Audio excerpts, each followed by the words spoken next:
Are continuing our coverage of the 7th anniversary of the Carr Fire this week. Tonight, we bring you another story of a survivor. The Northstate News' Tyler Van Dyke spoke to a man who was also a former Reading firefighter that fought the devastating blaze.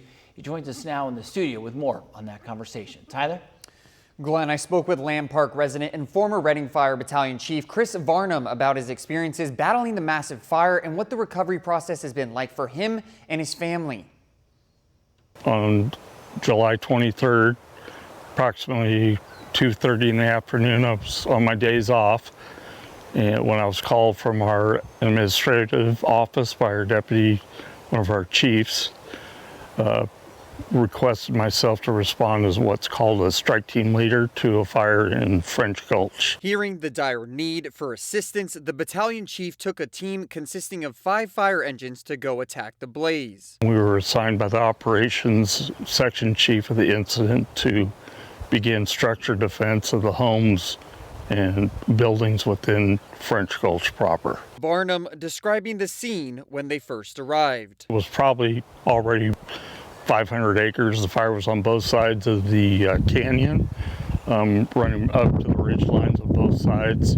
Main head of the fire was moving up canyon towards French Gulch. I asked Varnum upon their arrival if he thought at that time it could explode into one of the most devastating fires in California's history. Not at that time. I did not foresee it making the hard run that it did 90 degrees to the east. One thing about that incident is it created its own fire weather, which in times can be more unpredictable than a wind-driven type fire. After his first 24 shift, he went home to sleep before his next 24-hour shift, thinking things would be okay. Fire-wise, everything to me had somewhat settled down. When he woke up around 4 p.m., he and his wife took a drive around the backside of the subdivision to get a look at the fire. Got a look at the Keswick area from there, good view.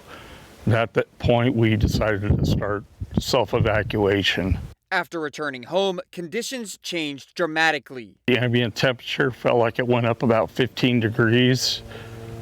We started getting a swarm of these fire bugs that came through just very thick. They sting and bite people.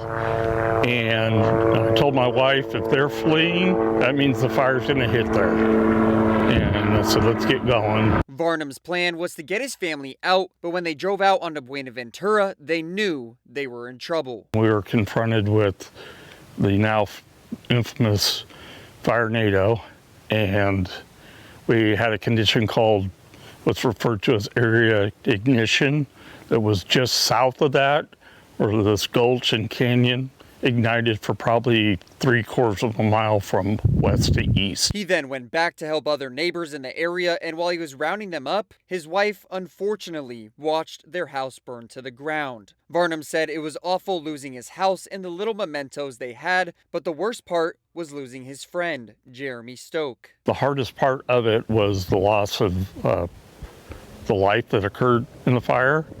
Our good friend Jeremy Stoke. Varnum says to this day, he and his family still talk about that day and the tragic loss of life that occurred. Tyler Van Dyke, the Northstate News.